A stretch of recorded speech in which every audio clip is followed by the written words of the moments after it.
I know you know because I've heard it on your show before.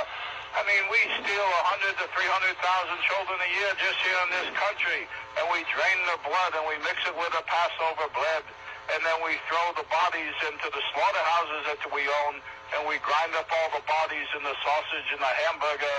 McDonald's is one of our favorite outlets, and the people, they eat it for breakfast, they eat it, their children for lunch, and us Jews, we got to do what we do. The most important thing to remember between you, Pastor Wickstrom, and me, Rabbi Avi Finkelstein of New York, that we both have two fathers, and so that's why we look at the world in two different ways. And we know that there's a massive collision that's going to take place between two forces, don't we? Well, that's what your book says. Our book says that we're going to take over the world. Well, I look at you... You're doing a pretty good job right now. Yes, you've done a pretty good job, but there's quite an awakening coming. And my father, who's not your father, my father Yahweh, who isn't your father, of course, your father is talked about by my father in John 8:44, stating that your father was Satan and that you're the descendant of Cain, who was the first murderer. And you know that's true because you teach it in your synagogue. Well, that's true, but it's not for you Goyim to know. But right now it's too late. It's over for you white race. So that's why I'm speaking so honestly here, to bring it out into the open so that you can see it for what it is. You've been teaching the people real good, but they don't wake up, do they? You don't get a lot of followers, do they? Because you know why? They're scared of us Jews, because they don't want to be called anti-Semites, and they believe that we're the chosen people. And so that's why we can do whatever we want to do, and we can get away with it because the white men are cowards, and we go to the synagogue all the time and have some Manischewitz and dance the Hava Nagila. It's interesting. I've told people for years and years, it's not that you Jews are hiding anything. You're coming right out on television, in the newspapers, on the radio, and you're telling the people exactly what you're going to do before you do it, and they're like they're brain dead. Well, we did a good job with the public school system. We got you to put all of your children in there. You notice that the Jew doesn't put his children in there. They go to the Hebrew Academy, where we teach them the real things, and then they go to the synagogue and they learn the real important things. But we send your kids to the public school. We even have you tax yourself from your property so that you never own your property. And so if you don't make your property tax, we're going to take your property. You can bet on that. And we have you put your kid in a 12-year babysitting is about all it does, because you don't learn anything. And then by that time, the kids, they get to be teenagers, and then we give them the music. Not that we really want to call it music, because oy vey, that's not music. But they listen to that, and then they want to do what they want to do, and so we sell them drugs, and we make a lot of money off your children. Your children from cradle to grave, all we do is make money off of them. Your cattle, your goyim, the human cattle. Mazel tov. It's interesting. Yes, I know what you call us, but you may call me Goyim, but I can call you devil, but I'm going to be calling you a good name because that's what you are. Well, that's true. Now, you see, Rabbi Finkelstein, in your synagogue out there in New York, do you have a lot of infighting with the other Jews, the Orthodox Jews and the other Jews? I mean, is there a lot of infighting for the money out there in New York? I've heard that there's a big inner war going on now with Jewry. Well, we fight a little bit and we argue a little bit. Of course, that's the two most important things we do is complain and get the guilt.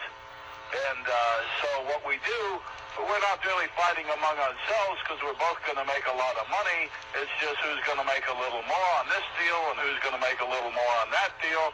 The bottom line, though, is we have the Goyim. The Goyim does all the work. The Goyim makes all the stuff. He sells it to us for pennies. We're the wholesalers. We're the middlemen. We market way up and sell it to the other goyim on the retail side. There's an old saying in Yiddish that the reason that God made Gentiles is because somebody has to pay retail. It's not going to be the Jew for sure. The Jew doesn't pay retail. It's the goyim that pays retail. We buy wholesale. Well, that's very interesting. I understand it, but I also know the bloodletting.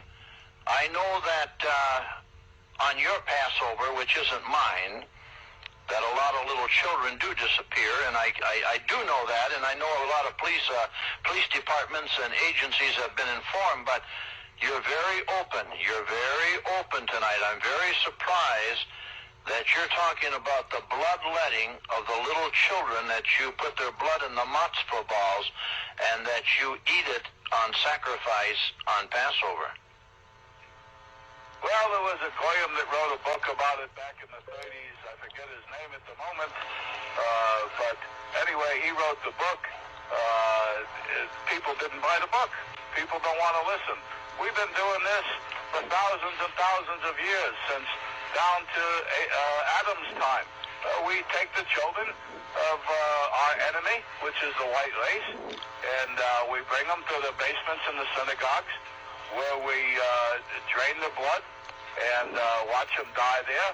It's very similar to how we do the sacrifices that we do with the kosher butchering, and so we do that, and then we mix it with the Passover bread, and so we eat the blood of our enemies. And the bodies, we're not cannibals, so what we do is we take those, because we can make some shekels, and we give them to the slaughterhouses, and those are pounds and pounds and pounds of meat that we grind up in the sausage and the hamburger, and that's why we made those the most popular thing, sausage for breakfast and hamburger for lunch. And so all the goyim out here are really eating their children. And even when we say this outright and tell you people, you don't believe it. So that's your problem. You know, I've got a question, and yes, it is a problem. But you see, I've always wondered, how did you Jews ever get control of the i.e. Christian churches in this country? It's always baffled me to a varying degree, Rabbi Finkelstein. You know, you have your synagogue out there in New York on the East Coast, but I'm wondering, how did you ever totally get control of these Christian churches who at one time told their congregations to stay away from you Jews? How did that happen?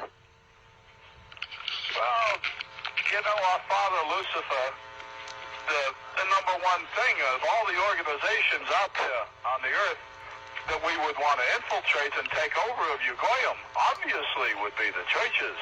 So we attacked them first, and we attacked them most.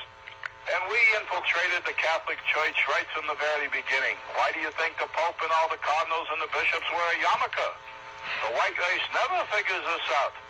And so then we took all your books that had all your scriptures in there, and we burned them. And then we wrote them in Latin so that you couldn't understand them. But we understood Latin because we're Jews and we're smart and we're educated. But you goyim out there, you never teach yourself. You don't self-teach. You're always looking for somebody else to do it for you. So you wind up being schleppers all your life. And so anyway, 1,000 years later, when a bunch of the white race started to wake up in Europe, and they started to leave the Catholic Church, it was a terrible time because we weren't making as many shekels as we used to. So we had to put a stop to it.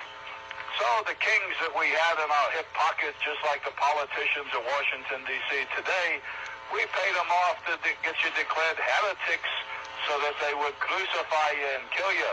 But there was too many of you, and the West was opening up, where the Jews opened up New York and Rio, and everybody started going west to the Americas. And so we had to come up with a Plan B. And Plan B, we formed the Jesuits. It was a nice boy, Ignatius Loyola, that he started the Jesuits. And so they decided to infiltrate all the Protestant churches out there. And as always, us Jews work our way to the top. and then we take over the money line, the shekel line, the most important line, the lifeline, the gold, and so we took that over.